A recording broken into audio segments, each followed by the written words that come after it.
got my R6, it was not in the best shape, but after a lot of time and effort, it actually looks like a beautiful motorbike now. But the one thing that I've never been happy with on it is the state of the front mudguard. It's difficult to see on camera because the camera doesn't really pick it up, but on the mudguard there are quite a few rock chips where the paint has been taken off and the paint feels very rough.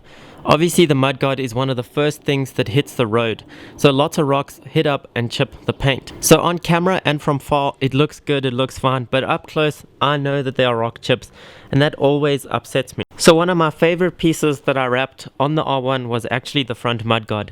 I don't know why, but it came out really nicely, and since we have so much leftover red vinyl from wrapping the R1, why not wrap the R6's front mudguard to get rid of the parts that I don't like.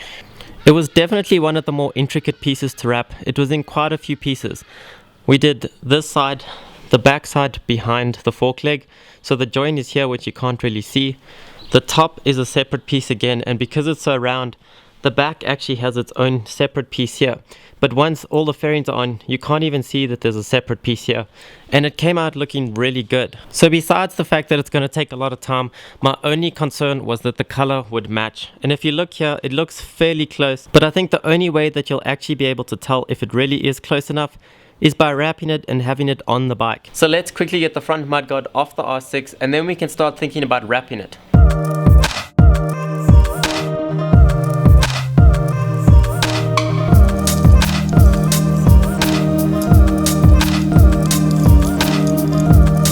Okay, so the front mudguard is off, and luckily that is one of the easiest things to remove on the bike. But we found out that mudguards aren't just functional, they're also for looks, because now the R6 looks really strange without it. It's just missing that little red touch that it needs. The next thing we need to do is first take the stickers off the mudguard so that it'll be a flat surface to wrap, and then obviously clean it because it's pretty dirty inside. It's been doing its job.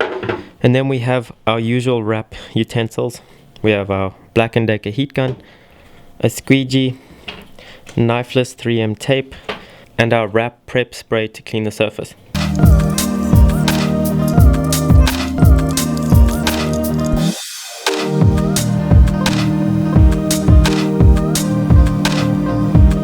So now we've got the mudguard all cleaned and ready to be wrapped. We've also got the side stickers off, and now that the stickers are off, you can see more as to why I want to wrap it. There's a rock chip up there, and on the top, now that it's off the bike, it's also easier to see what the paint actually looks like. And while we were doing that, we cut all the pieces we're going to need. So we've got the 2 pieces for the back portion here, we've got 2 pieces for the front portion, and then the 2 pieces cut for the top. So all the pieces that we'll need, as long as we don't mess up, are ready to go. So now that it's ready to wrap, the first piece I'm going to do is behind the fork leg. So this is the layer at the very bottom. So now we're going to put our knifeless tape on, put the vinyl down, and cut the excess off.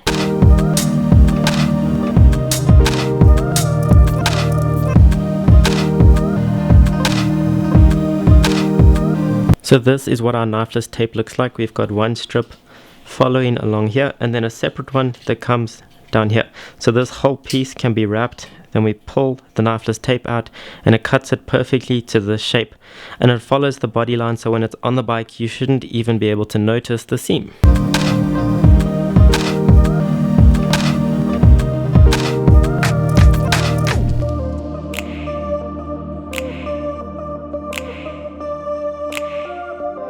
Okay, so I'm a third of the way done with 2 pieces on now, and on the camera you can barely see that they're even on. So the color match is looking to be pretty good. Maybe it's just the lighting, and once we go outside it'll look different, but here it's very hard to tell that there's even wrap on it. So now for the piece just in front of it over here.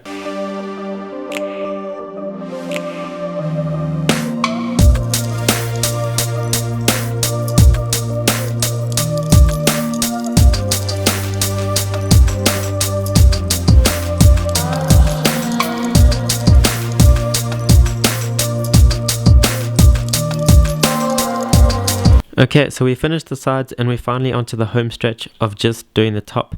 We had a slight change of plans with the side. Instead of doing this in one piece, we broke it up because this looked like too much of a curve to do in one piece.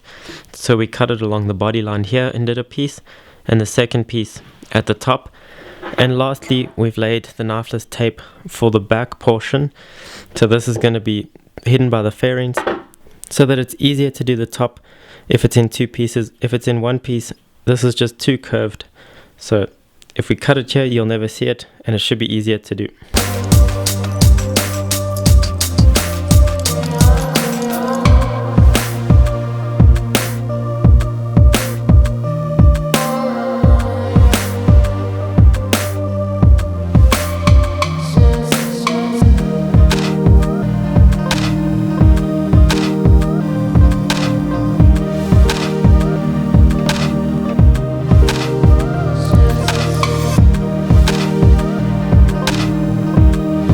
And there we go, the front mudguard is finished being wrapped, and you probably don't believe me because it looks exactly the same on camera as it did before.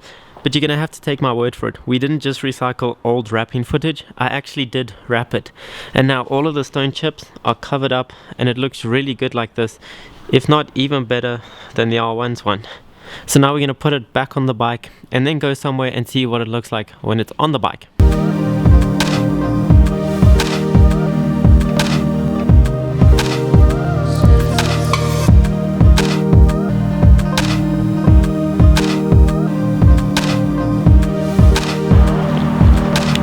Okay, first off, how beautiful are these clouds? These are the perfect clouds for photos and videos because they give off such soft light and even light, so everything is brilliantly lit, and that is exactly what I like.